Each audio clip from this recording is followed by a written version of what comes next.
이재현의 뉴스 정면 승부 2부 지방선거와 함께 얘기 나눠보고 있습니다. 이번에는 지선 천막회를 준비해봤습니다. 오늘 지방선거 개표소 앞에 천막을 세워봤는데요.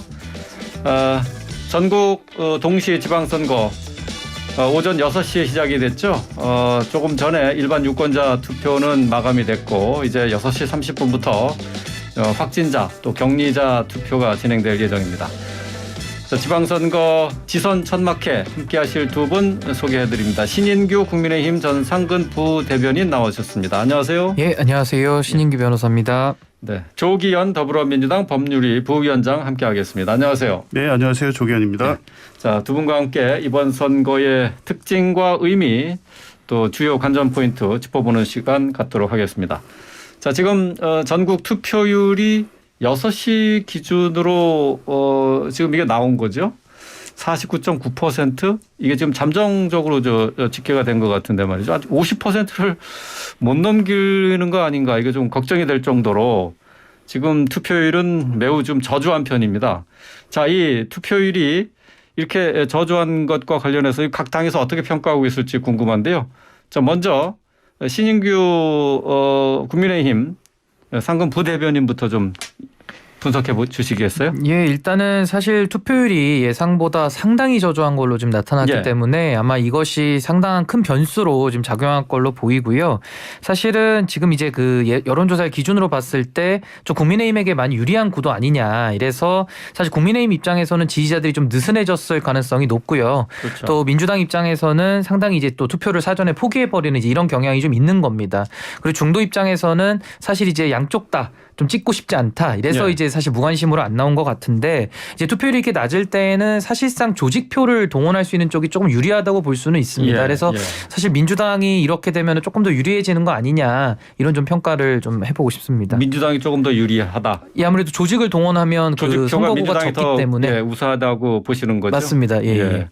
어떻습니까? 지금 뭐 조기현 부위원장님 같은 경우.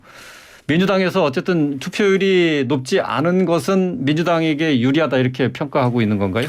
그렇게 보기 어려울 것 같습니다. 그래요? 예, 어쨌든 이번 선거의 관건은 얼마나 지지자들이 투표장에 나가게 하느냐 이거로 봤는데요.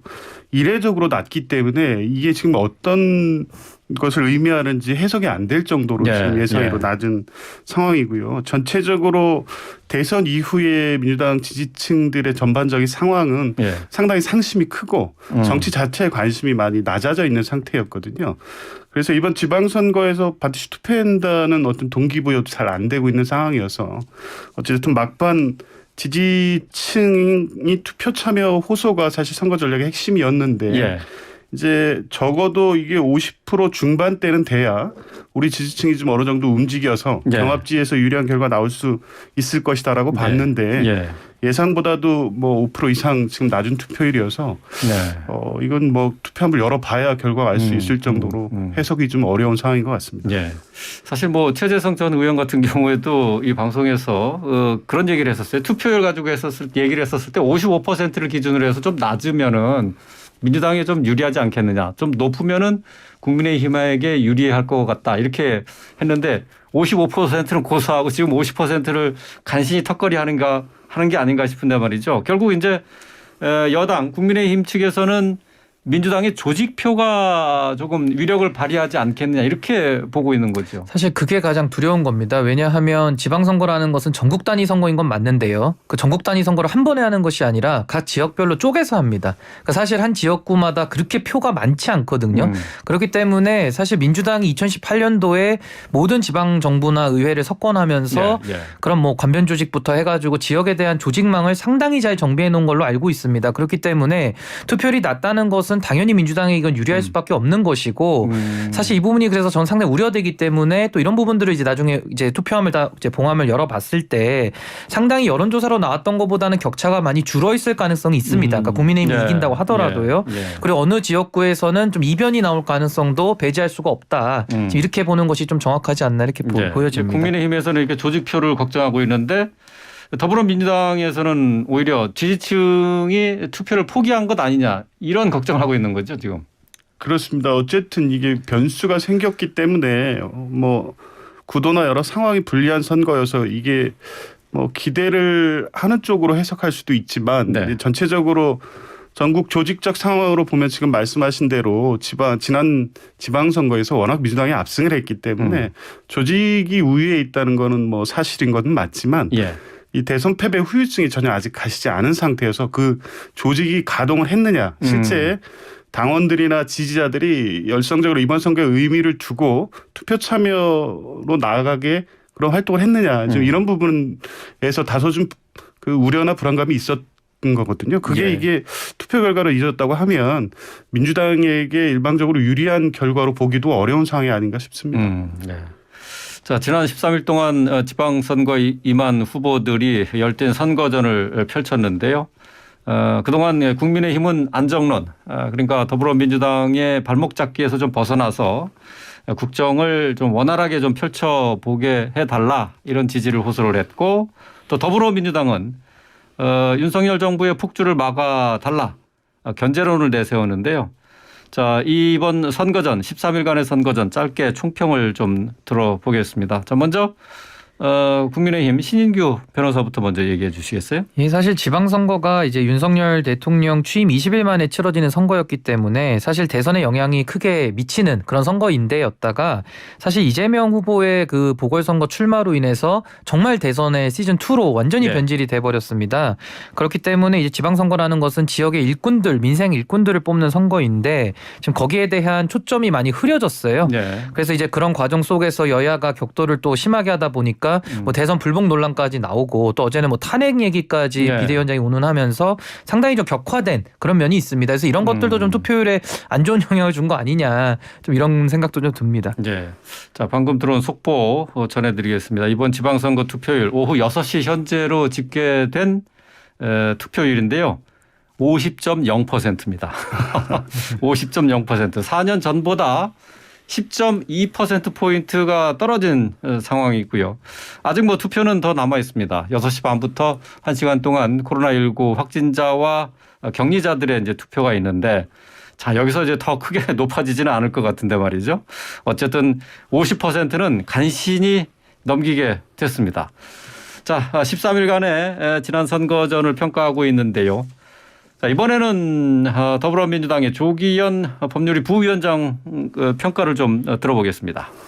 뭐 지금 신인규 변호사님 말씀대로 이 선거 시기 자체가 민주당에게 절대적으로 불리한 선거였던 건 맞죠. 왜냐하면 뭐 상대적으로 과거에 비해서는 낮다고 하지만 대통령에 대한 기대치가 상승하고 있는 시점이고 더군다나 또 우리 국민들께서 늘 이제 여당에게 유리한 이슈가 되는 한미 정상회담도 있었고요. 예. 그래서 사실 견제론을 가지고 좀 뭐 이슈를 하고 캠페인을 했지만 사실은 지금 여당에 대한 견제론이 먹힐 수 있는 시점은 아니었습니다. 인수위하고 뭐 지금 집권 초기 인사 문제가 있긴 하지만 여전히 그래도 새로 출범한 정부에 힘을 실어줘야 되지 않겠냐 이런 여론이 높은 시점의 선거였기 때문에 구도에서 불리했다 그런 말씀이시죠? 예, 그렇습니다. 예. 그래서 결국 인물 경쟁력에 또 지지층 대선 때 어쨌든 투표장에 나왔던 지지층들이 어느 정도 나와주면 격전지 중심으로 해서 의미 있는 선거 결과를 낼 수 있겠다 정도였지 사실 뭐 선거를 이긴다 전체적으로 전국적 상황에서 이건 쉽지 않은 선거였는데요. 결국에 이제 이런 부분들이 오늘 투표 결과에서 어떻게 나타날지 이제 좀 그 상황을 좀 지켜봐야 될 것 같고요. 각 지역에서 이제 후보들은 굉장히 열심히 했는데 이제 중앙 지도부나 이런 데에서 생긴 몇 가지 혼선이 좀 어려움을 준 부분도 있고 해서 이게 이제 그 민주당을 지지하신 분들이 투표장에 나왔느냐 또 나와서 적극적인 지지 표명을 하셨느냐 뭐 이런 부분은 투표 결과를 좀 봐야 될 것 같습니다. 네. 뭐 두 분께서 잠시 짚어주셨습니다만 이번 지방선거가 대선의 2차전 2라운드로 비춰지면서 뭐 유권자들의 관심이 좀 높아졌는지 모르겠습니다만 이게 투표율로 연결되지는 않았단 말이죠. 근데 또 지방선거라는 게 지역의 일꾼을 뽑는 선거인데 이렇게 정치적인 이슈로만 이렇게 도배돼 있다는 것이 과연 바람직한 것인가. 이 부분에 있어서 양 당이 좀 고민하고 있는 부분이 있을 것 같아요. 국민의힘 쪽의 의견을 좀 들어보겠습니다. 신인규 변호사님. 일단은 지난 대선에 좀 특징이 있죠. 사실상 좀 이렇게 국민들께서 비호감 대선이라는 네. 그런 명칭도 붙였는데 사실 굉장히 필요했던 선거였습니다. 그래서 그 필요했던 선거에 이어서 지금 이제 지방선거까지 이렇게 또 그 프레임 그대로 오기 때문에 국민들께서 상당히 이것도 지방선거를 지켜보는 모습들이 참 힘드셨을 거예요. 어떻게 보면. 그렇기 때문에 그거를 또 가속화했던 것이 사실은 이재명 후보의 그 어떻게 보면 반성과 성찰 없는 바로 네. 이제 보궐선거 출마를 했기 때문에 그게 더 가속화됐다고 보여지는 것인데 그 지역에선 사실 이런 게 있습니다. 중앙에서 어떠한 문제가 일어나고 해서 그게 표에 영향을 주면요. 지역에서 뛰는 분들은 굉장히 허탈한 겁니다. 그리고 지역에서 그게 극복하기 어려운 부분들도 많거든요. 그래서 예를 들면 이번에도 그 박지원 비대위원장과 윤호중 위원장의 그런 갈등 모습들 이제 이런 것들과 또 공약이 여러 가지 혼선이 있었던 모습들도 있었는데 아마 이런 부분들은 민주당 그 후보자들이 지역에서 땀 흘리면서 뛸 때 상당히 좀 허탈했던 부분도 있었을 것이고 국민의힘 입장에서도 사실 이렇게 낮은 투표율 속에서는 끝까지 결과를 안심할 수 없는 상황이 되면서 아무래도 대통령의 그런 취임 그 뭐랄까 컨벤션 효과랄까요? 이제 그런 것들에 너무 기대면서 네. 좀 지역을 너무 이렇게 좀 안일하게 봤던 거 아니냐. 또 이런 좀 반성과 성찰에 또 맞닿아 있을 수도 있다. 전 이렇게 봅니다. 네. 현재 치러지고 있는 지방선거와 관련해서 더불어민주당에서는 이 지방선거의 본연의 정체성과 관련해서 어떤 얘기가 나오고 있는지요. 그 더불어민주당 측의 얘기를 좀 들어보겠습니다. 조기현 변호사님. 뭐 대선 연장전이다라는 뭐 선거 의미 규정에 대해서는 뭐 추가적으로 드릴 말씀은 없는데 네. 이 지방선거 때마다 사실 지적되는 문제이기도 합니다. 이게 네.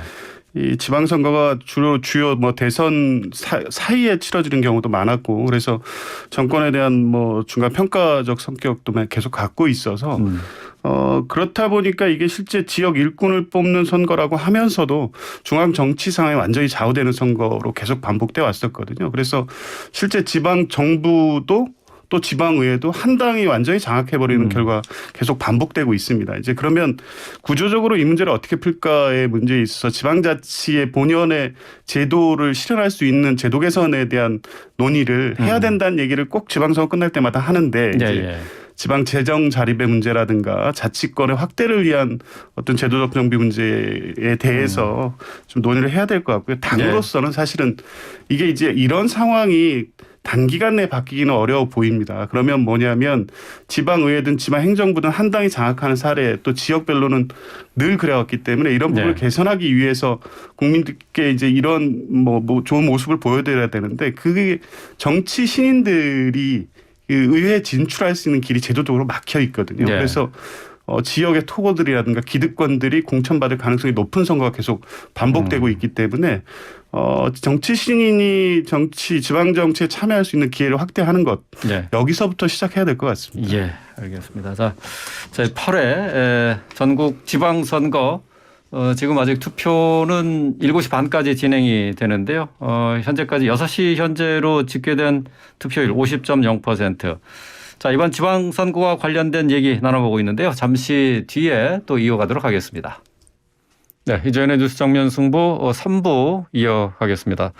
3부도 역시 2부와 마찬가지로 지선 천막회 지방선거 개표소 앞에 천막을 치고 지방선거를 분석해보는 순서로 마련했습니다.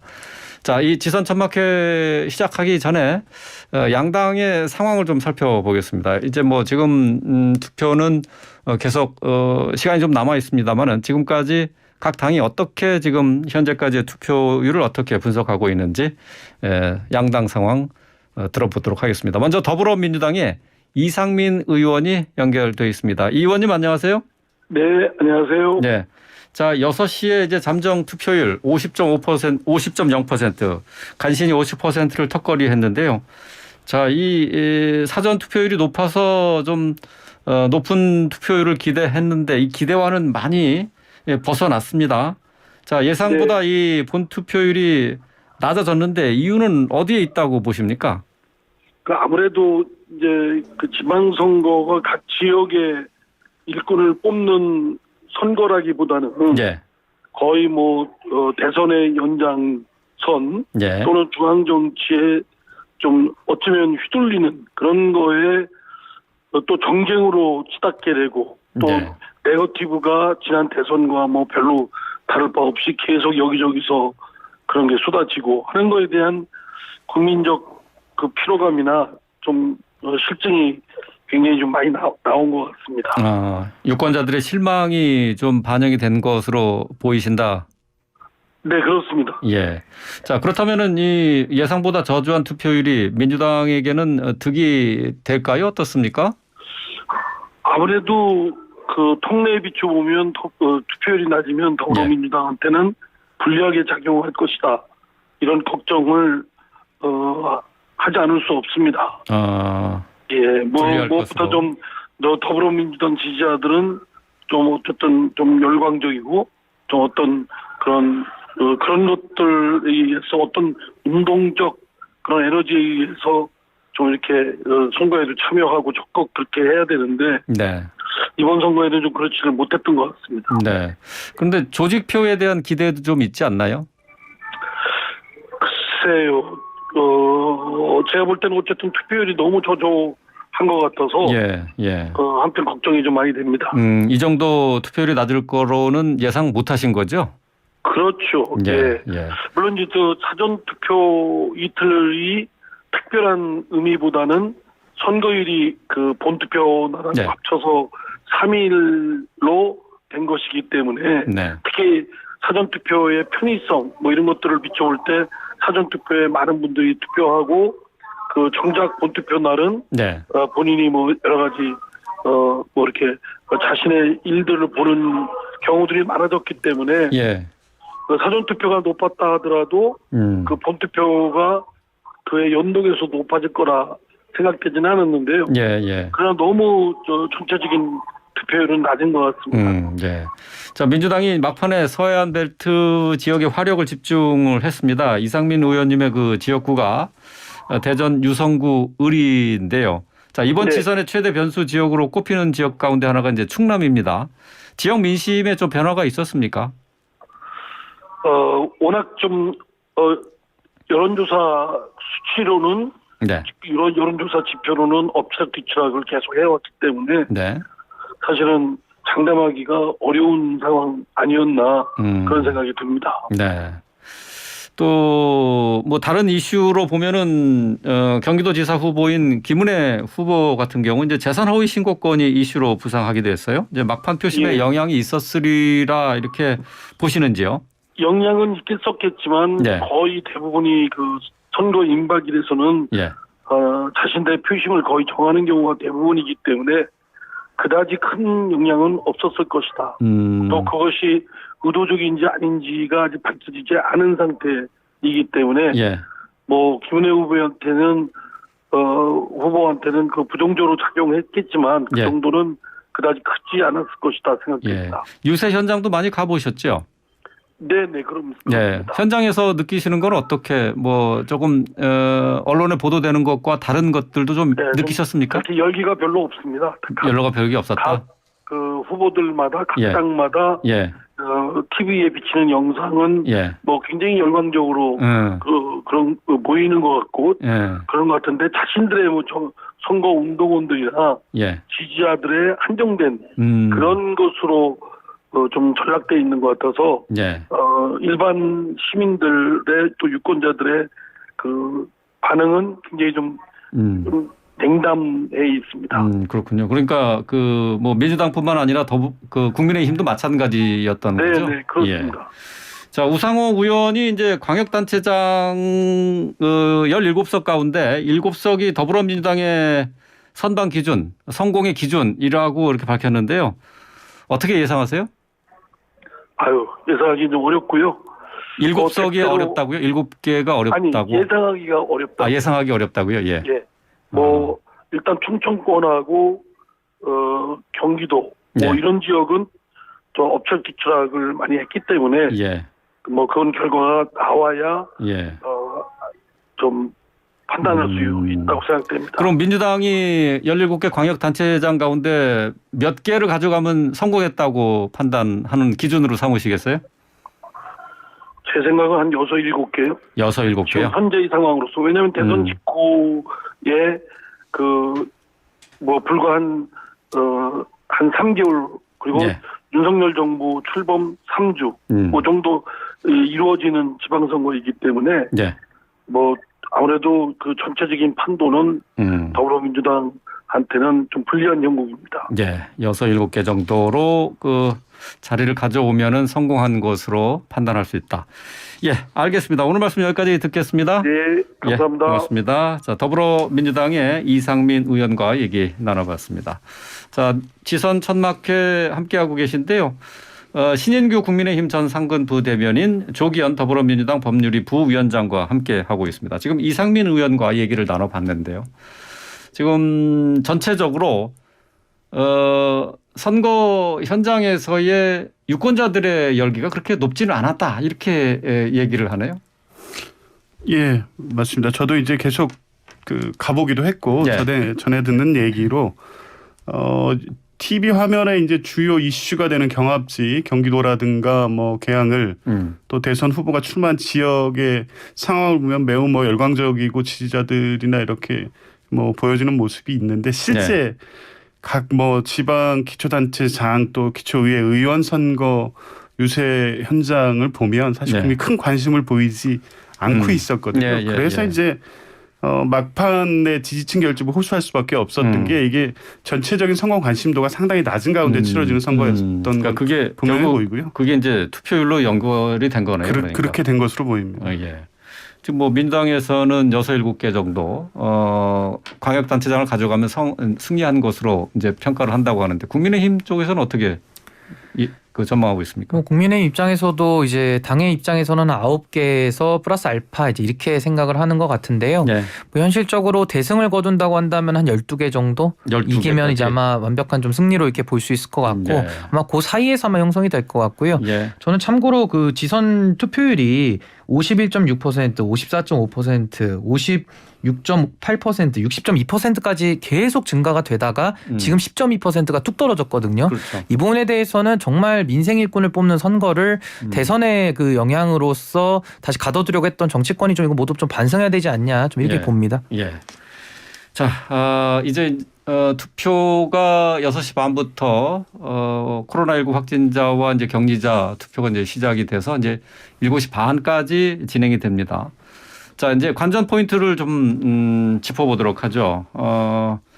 서울시 상황을 서울시 구청장 선거를 좀 한번 짚어보도록 하겠습니다. 서울시에 이제 25개 구청장 자리가 있는데 자, 더불어민주당이 지난 지방선거에서는 서초구를 제외하고 압승을 했어요. 이번에는 좀 양상이 달리 전개가 되고 있는데 자, 각 당에서 어떻게 전망하고 기대를 하고 있는지 자, 먼저 국민의힘 쪽의 얘기를 좀 들어보죠. 신인규 변호사님. 예, 뭐 25개 자치구가 있는데요. 그 중에서 한 3분의 2 정도를 넘으면 좀 이거는 국민의힘이 선전한 거 아니냐 좀 이렇게 볼 수 있을 것 같고요. 더 중요한 건 사실 시의회입니다. 이제 시의회가 어떻게 구성되느냐가 중요한데 예전 선거에서는 국민의힘이 한 자릿수였거든요. 그래서 거의 뭐 기울어진 운동장이었기 때문에 이번에는 시의회도 한 60%에서 한 70% 정도는 좀 이렇게 국민의힘이 가져오면은 그건 선방으로 이렇게 볼 수 있을 것 같습니다. 구청장 선거의 그 선거 결과가 시의원 선거에도 그대로 반영되지 않나요? 아무래도 줄투표 경향이 있고 정당에 대한 지지가 그대로 연결되는 경우가 많기 때문에 그 부분에 대해서는 좀 영향이 있을 것 같습니다. 민주당 쪽 전망을 좀 들어보겠습니다. 조기현 변호사님. 뭐 여론조사 지표상 나타난 것은 지금 현역 구청장이 있는 곳 중에 한 서너 곳 정도가 이제 민주당이 우세하는 걸로 나와 있었고요. 나머지 한 4-5곳 정도가 이제 경합지였기 때문에 굉장히 좀 어려운 선거, 구청장 선거도 역시 어렵다고 보고 있고 한 7곳 정도로 일단 보고 있었는데 7곳. 예. 근데 이제 그 정도만 해도 나름 선방한 선거다 그렇게 보여지는데요. 절반 정도 한 50%까지도 희망하고 있지 않나요? 그건 뭐 그렇게 얘기하시는 분 제가 못 봤는데 왜냐하면 역대 지방선거 서울구청장 선거를 보면요. 한 당이 거의 절대적인 우세를 다 점했었습니다. 2095년 선거 바람을 심하게 타는군요. 서울구청장 선거는 거의 민주당이 이길 때는 뭐 한두 석 빼고 다 가져오고 또 국민의힘 측이 이길 때도 보면 한 군데 또 아니면 구청장 한 곳도 못 냈던 선거도 있거든요. 그래서 적절하게 균형이 이루어지는 선거가 지금까지 없었습니다. 그래서 이번 구청장 선거에서도 민주당이 불리한 구도 하에서 뭐 7개 내외에 또 그 이상을 한다면 충분히 뭐 의미 있는 선거다 이렇게 볼 수 있을 정도로 어려운 상황입니다. 네, 또 말씀을 좀 보태자면은 윤석열 대통령 그 당시에 지지율도 서울에서 더 높았던 것도 영향이 있을 거고요. 네. 오세훈 시장에 대한 영향이 클 겁니다. 오 시장이 있는 상황 속에서는 네, 구청장 시장이 선거는 있기 유리할 때문에 수밖에 없을 겁니다. 예. 자, 지방선거와 함께 이제 국회의원 보궐선거도 7곳에서 치러지게 되는데, 자, 이 이재명 또 안철수 후보가 출마하면서 이제 미니 대선이 됐고 이제 정치적으로 또 화제를 계속해서 끌어왔는데, 자, 이 국회의원 보궐선거 관전 포인트도 좀 짚어보도록 하겠습니다. 이재명 또 안철수 두 후보가 출마한 지역의 민심이 어떻게 변화되고 또 어떤 결과를 나올지 먼저 더불어민주당 쪽의 얘기를 들어보겠습니다. 조기현 변호사님 어떻습니까? 뭐 1차적으로 이재명 후보의 승리 여부가 네. 좀 중요한 문제가 될 것 같습니다. 이후에 이재명 후보 개인의 어떤 정치적 입지 문제도 있고 민주당으로서도 전략적으로 총괄 선대위원장을 맡으셔서 이번 네. 선거를 지휘하셨기 때문에 승패 여부가 1차적으로 중요하고 이겨도 좀 어떻게 이기느냐에 대한 또 의미부여까지 될 수밖에 없는 상황인 것 같습니다. 네. 어쨌든 선거 출마 초기만 해도 뭐 압도적으로 이긴다는 아니더라도 결과 자체를 의심하는 분위기는 아니었는데 네, 뭐 예. 선거 상황 자체가 좀 어렵게 갔고 막판에는 이제 경합으로 분석이 되기도 했기 때문에 일단 결과를 좀 봐야 되긴 하는데 뭐 국민의힘이나 아니면 이제 이 부분을 분석하는 분들 입장에서는 이제 당초에 이재명 후보나 민주당이 이런 부분을 너무 낙관하고 전국 선거를 이재명 후보 중심으로 치는 거는 자체가 이제 전략적 미스가 아니었느냐라는 네. 비판도 하는데 사실은 이재명 후보도 그렇고 본인 자체가 선거 상황이 이렇게 될 거라는 걸 어느 정도 예상을 하셨다고 보는 게 맞을 것 같습니다. 왜냐하면 물론 본인이 0.73% 차이로 패배한 대선 후보라고 하더라도 뭐 어딜 가도 이긴다 이렇게 오만함을 가지고 선거를 칠 수 없다는 정도는 정치라면 알 수 있었기 때문에 그래서 이제 뭐 그런 방식으로 이제 선거에 임했다고 보이지는 않는데 다만 예상보다 좀 어려워졌다는 정도까지는 분명해 보이고요. 네. 그래서 이제 본인도 이번 선거를 그렇게 치르는 것이 맞느냐, 본인이 출마해야 되느냐에 대한 고민도 네. 많이 하셨고 주변에서도 끝까지 말렸던 것인데 어찌됐든 본인의 어떤 정치적 입지 뭐 여기에서 패배하면 뭐 말할 것도 없지만 지금 상황에서 신승을 하는 것 자체가 부담스러움에도 불구하고 출마할 수밖에 없었던 상황은 정치 상황 또 민주당의 요청 때문이었다는 점을 좀 말씀드리고 싶습니다. 애초에 뭐 국민의힘이나 민주당 측에서나 이재명 후보, 안철수 후보를 내세우면서 이 두 후보가 갖고 있는 파괴력, 영향력을 기대한 것 아니겠습니까? 그런데 이번 지방선거에서 그런 영향력이 있었는지 그 부분 평가는 좀 다를 것 같아요. 근데 뭐 사람은 다 본성적으로 다 이기적이기 때문에 이재명 후보가 그런 식으로 당을 위해서 희생해서 나갔다고 보기보다는 인천 선거가 사실 유리하다고 판단을 해서 나간 게 맞고요. 그러니까 총괄선대위원장까지 맡아서 전국 선거 지휘까지 하겠다고 나선 거 아니겠습니까? 그렇게 해석하는 게 좀 더 합리적일 것 같고요. 저는 사실 지금 보궐선거에서 핵심은 원주와 인천입니다. 여기가 이제 민주당이 가지고 있던 곳이기 때문에 이 부분을 만약에 국민의힘이 성공을 해서 이제 석권을 한다 그러면은 사실 의회 구도가 조금 더 이렇게 탄력을 받을 수 있는 그런 부분도 생기고요. 사실 이제 인천에 대한 부분은 이재명 후보의 정치적 운명과 같이 맞닿아 있기 때문에 또 그런 부분도 의미 부여를 할 수 있습니다. 그리고 제주 같은 경우도 좀 김포공항 이슈가 터지면서 사실 막판에 그 표심이 어떻게 출렁이느냐 이것도 하나를 봐야 될 것 같고요.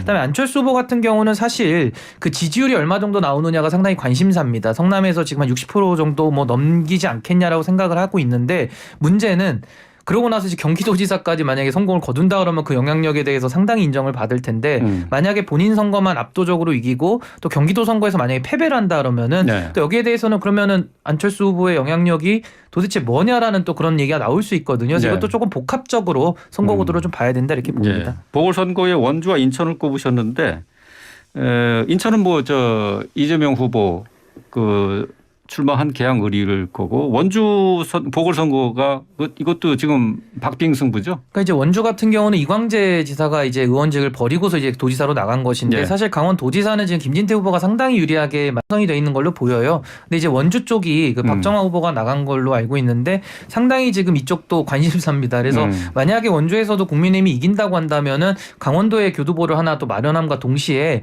의회에서도 물론 의석이 적지만은 네. 그래도 의회 구도가 조금씩은 이제 민주당의 의석수가 감소하고 국민의힘이 증가하는 것이기 때문에 조금 의회의 그런 뭐 구도라 그럴까요? 그런 예, 것들이 조금 예. 더 변화할 가능성은 있다 이렇게 봅니다. 예. 이번 지방선거와 관련해서 깜깜이 선거다. 또 그리고 줄투표 성향을 보이고 있다. 뭐 이런 지적은 계속 지방선거가 있을 때마다 지적되는 얘기인데요. 교육감 선거가 이제 바로 그렇게 얘기가 나오는 그 이유 가운데 하나가 될 것 같습니다. 이 교육감 선거 유권자들의 관심이 사실 많지 않거든요. 이러다 보니까 유권자들이 교육감 선거 정당 표시도 없는 투표지를 들고 누구를 찍어야 될지 모르는 상황이 지금 여러 곳에서 지금 관찰이 되고 있어요. 자, 이 교육 정책보다는 그 현직 프리미엄 또 교육감 후보자 인지도가 선거 결과에 더 큰 영향을 미치는 선거라는 지적인데요. 자, 교육감 선거. 자, 전국적으로 80조 원이 넘는 예산을 담당하는 선거입니다. 교육감의 선거, 교육감을 뽑는 선거입니다. 이대로 괜찮은 것인지. 자, 먼저 국민의힘 측의 얘기를 들어보겠습니다. 신인규 변호사님. 이거 상당히 안 괜찮죠. 네, 그러니까 예. 민주주의의 꽃은 사실 투표입니다. 선거가 이제 민주주의의 꽃인데 이 민주주의를 성립시키기 위해서 투표를 하려면은 사실은 관심이 좀 있어야 되는 것이고 거기에 대한 국민들의 참여가 담보가 돼야 되는 것이거든요. 그게 없다 그러면 사실은 뭐 소위 깜깜이라고 표현해가지고 하나만한 선거가 되는 거고 오히려 이거 왜 하느냐, 돈까지 들어가면서 왜 하느냐, 네. 내지는 정말로 검증되지 않은 사람들이 교육감이 돼가지고 교육제도를 망칠 수도 있거든요. 그렇기 때문에 아무래도 시장과 함께 러닝메이트로 좀 이런 거를 같이 뽑으면 어떻겠냐라는 아이디어도 분명히 있고요. 네. 또 하나는 좀 정당 공천을 다시 한번 해야 된다는 생각도 있습니다. 그래서 지금처럼 이렇게 뭐 소위 본인의 주장에 따라 보수 후보, 뭐 진보 후보, 뭐 중도 우파 후보 뭐 이런 식으로 하는 것은 너무나도 좀 이거는 아이러니하다. 그래서 이 부분에 대해서는 대대적인 좀 보완에 대한 논의가 있어야 되지 않나 이렇게 봅니다. 네. 민주당에는 어떤 의견들, 어떤 얘기들이 진행되고 있는지 좀 들어보겠습니다.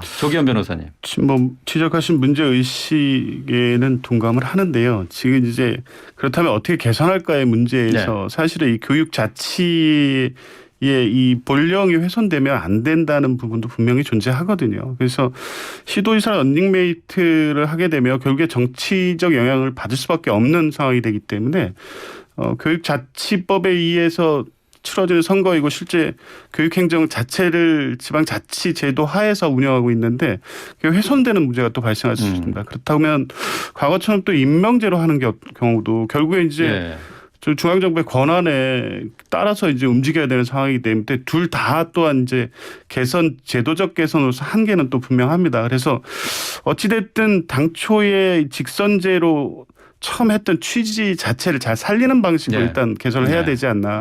이제 단순하게 이 투표용지 기재 방식이나 이런 부분에서 몇 가지 좀 개선할 필요성이 있어 보입니다. 지금 사실은 이게 뭐 물론 유권자들께서 관심을 가져주는 게 우선이지만 관심을 갖고 투표할 때 적어도 투표용지를 받았을 때 누가 누구인지 이제 구분할 정도로 일단 돼야 되는데 뭐 투표구마다 배열 순서를 다 바꾼다거나 이게 이제 너무 경직되게 이 교육감 직선제 제도를 운영하는 게 아닌가라는 좀 문제 제기를 할 수 있을 것 같고요.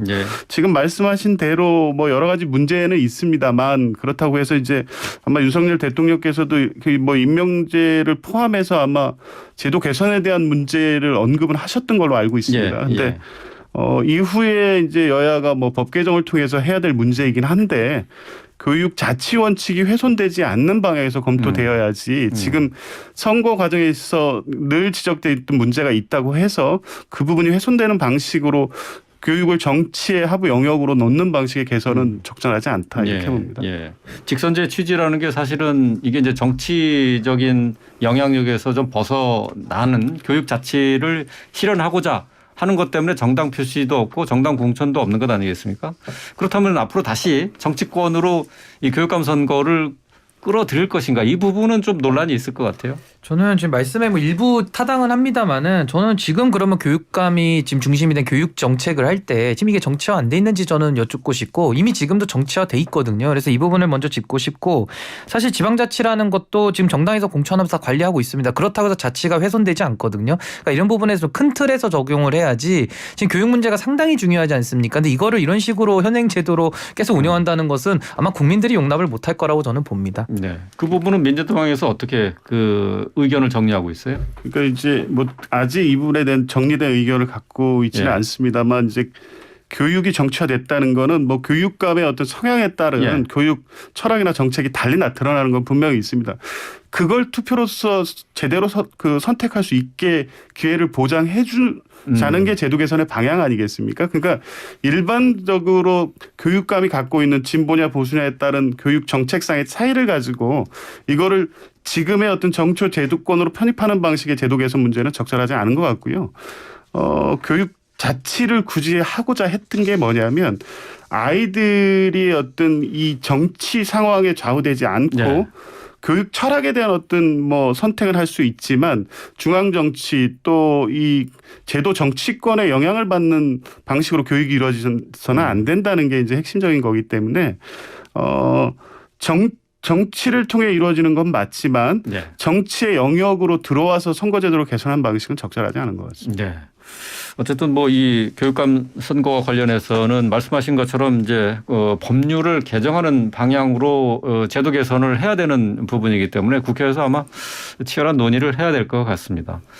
자, 6시까지 집계가 된 공식 그 투표율이 50.5%예요.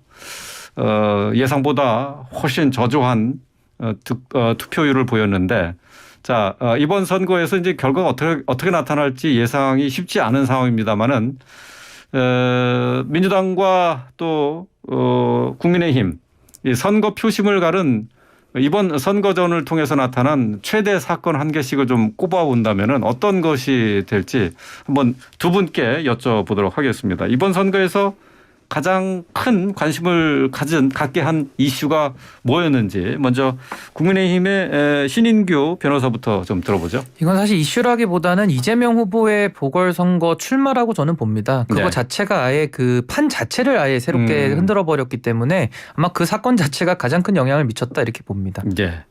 자, 더불어민주당 쪽에서는 바라보는 이번 선거전의 가장 큰 이슈 어떤 거였습니까? 조기현 변호사님. 네, 뭐 긍정 뭐 부정적인 측면을 떠나서 저도 같은 생각입니다. 이게 전례가 없는 상황이었고 대선 직후 치러진 선거에서 대선에서 석패한 야당 후보가 지역구 보궐선거에 출마한 것 자체가 뭐 이번 선거 상황 전체적으로 이슈의 중심이었기 때문에 뭐 그것이 이제 뭐 크게 여러 가지 뭐 영향을 미쳤다고는 보는데 그 여부가 사실 선거 결과를 크게 가른 중요한 이슈는 아니었다고 봅니다. 이슈의 중심은 섰지만 그것 때문에 당초의 예상보다 뭐 선거 결과가 불리하게 된다든가 그것 때문에 더 크게 유리하게 작용한 것도 없어 보이기는 하고요. 이슈는 냈지만 이 선거 전반에 끼친 영향은 또 크지 않았다는 게 어떻게 보면 민주당으로는 아쉬운 상황이죠. 아, 그렇군요. 이슈는 됐을지 모르지만 어쨌든 선거 결과에 미치는 영향은 제한적이었다. 예, 알겠습니다. 자, 오늘 말씀 여기까지 듣도록 하겠습니다. 지선 천막회 신인규 국민의힘 전 상근 부대변인 조기현 더불어민주당 법률위 부위원장과 함께했습니다. 말씀 잘 들었습니다. 감사합니다. 감사합니다.